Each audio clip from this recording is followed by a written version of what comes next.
Hari ni saya nak review tripod tau. Ini tripod daripada KNF. Saya tak ingat nama dia pelik sikit nak sebut main nombor-nombor. Tapi ni salah satu tripod idaman saya lah. Kenapa? Sebabnya saya ada few tripod, tapi tripod setiap satu tu yang ni kurang 4 ni, yang ni kurang 4 ni. Contohnya ada tripod tu tak boleh nak buat vertical shooting. Yang tu pula kepala keras sangat. Yang satu lagi pula ball head dia tak cukup nak strong, nak tampung berat kamera kalau nak shoot secara menegak. So ada few problem yang mana saya rasa macam tak puas hati dengan tripod yang sedia ada. So selama duk godek-godek tengok tripod yang mungkin sesuai dengan harga dengan apa yang di provide, last kali saya decide nak beli yang ni. So untuk tripod ni dia ada dua version tau. Satu yang ball head, satu lagi yang fluid head macam ni. So saya ambil yang fluid head lah. Sebab dengan fluid head macam ni kita boleh dapat shot sama ada kita nak pan, nak tilt dengan lagi smooth.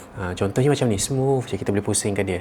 So tripod ni datang dalam satu bag ni, then kita dapat user manual dan 3 Allen key. Dan ini dia punya tripod lah. So first sekali, ketinggian tripod ni paling tinggi boleh pergi sampai 230 cm. Tinggi tu. Cuba tengok, tinggi gila kot. Ini saya tak buka habis lagi tau. Ini pun saya boleh naikkan lagi. Ini pun saya tak buka habis lagi ni. Boleh naik tinggi ni.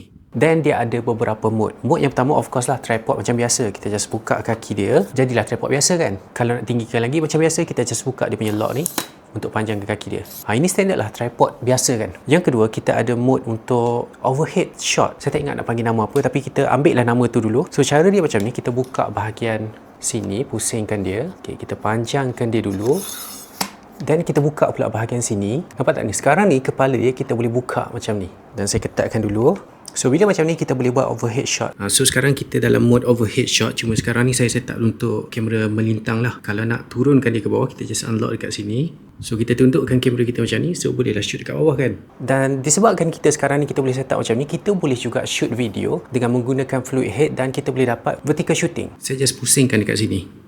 Okay, saya pusing ini. So yang ni sekarang ni kita boleh pusing ke sini. Jadilah setup untuk video menegak. Kalau tripod saya yang satu lagi ada fluid head tapi tak boleh nak shoot secara menegak, melintang je boleh. So itu mode yang kedua. Secara kebetulan kita boleh dapat mode yang ketiga, iaitu mode untuk shoot secara menegak. Dan seterusnya untuk mode yang keempat, kita boleh buat untuk mode low angle shot. Cara dia macam ni, kita kembalikan kepada mode biasa dulu. Dan kaki dia ni kita buat macam ni. Semua ketiga-tiga sekali. So jadi macam ni, sekarang kita boleh dapat low angle mode punya shooting. Dan yang last sekali, dia ada monopod tau. So kita buka dekat sini.